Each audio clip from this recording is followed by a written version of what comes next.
GRC practitioners need to become engineers. If that sentence annoys you, good, because 5 years ago, it would have annoyed me too. But then I look at where my time was actually going.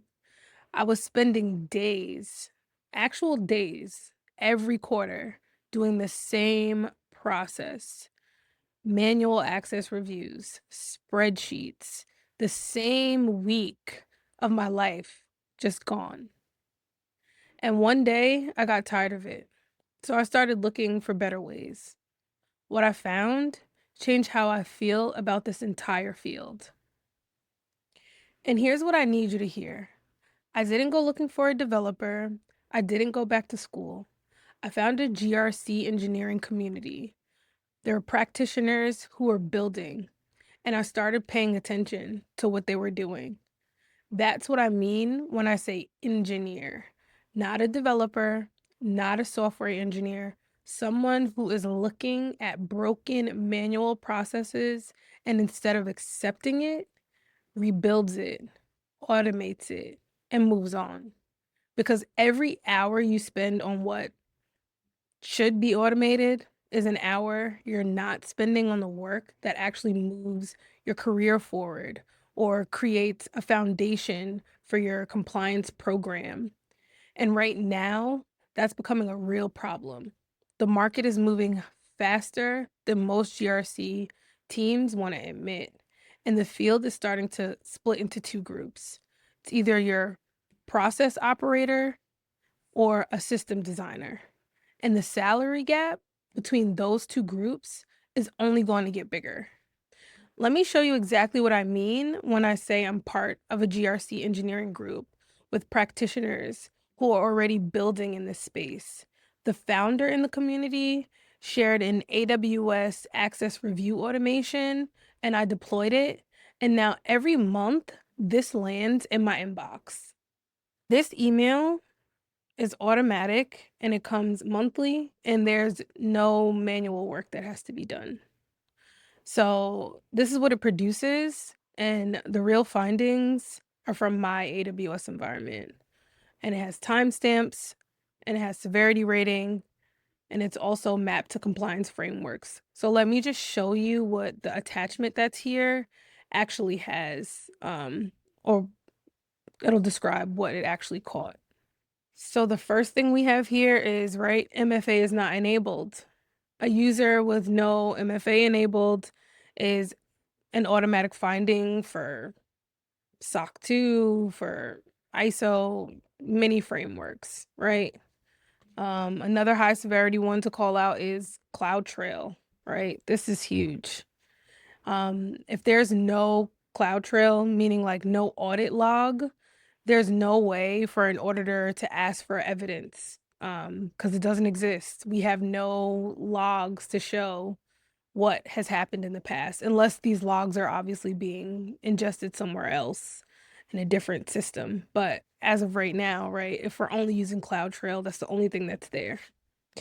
Also another thing that I see here is these access keys, right?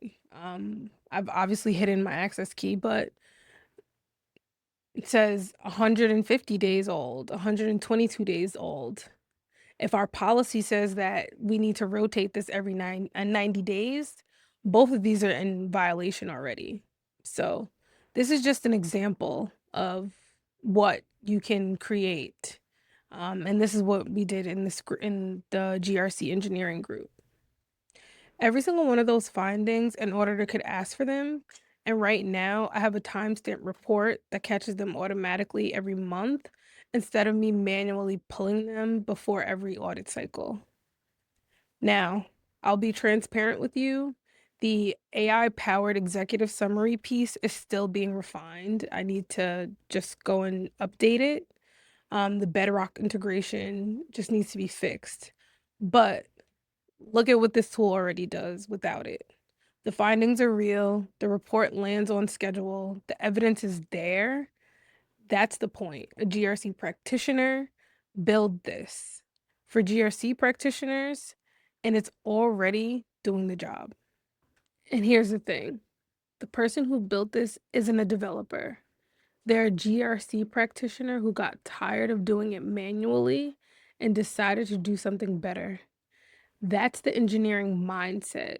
It's not about the credentials or the title. It's the decision to stop inheriting broken systems and go build something better. Most GRC practitioners never make that decision, not because they can't, because nobody told them it was an option. And that's exactly why the field is changing. The GRC engineering roles paying 150,000, 180,000, and even 200,000 plus aren't hiring people because they're good at filling out spreadsheets. They're hiring people who can look at a compliance problem and build a system around it. People who can connect governance, risk, controls, automation, and business outcomes. That's where the market is moving. And that gap is one most people can close faster than they think. So when I say GRC practitioners need to become engineers, this is what I mean. Learn how to build automations, not because automation is trendy, because leverage matters. And start asking a different question. Every time you touch a process, every time you update a spreadsheet, every time you copy data from one place into another, ask, why is a human doing this? If you can't answer that question, the process probably needs to be rebuilt. That's how engineers think. And that's increasingly what senior GRC practitioners are getting paid for. The practitioners who become irrelevant over the next 5 years won't be the ones who lack compliance knowledge.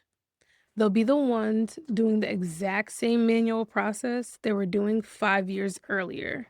The people who stay relevant are already rebuilding. I used to spend days on manual access reviews every quarter until I didn't. That email landing in my inbox every month is what that shift looks like in practice. One deployment, one community that was already building a completely different relationship with that work. Every manual process in your job has a future. Either you automate it or someone else does. The question is whether you're the one building that leverage or watching someone else do it.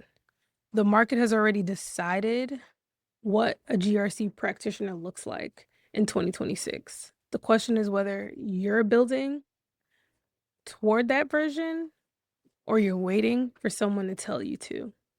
Next video, I'm going deep into the NIST AI RMF framework, and I'm going to show you what your existing GRC controls are already mapped to.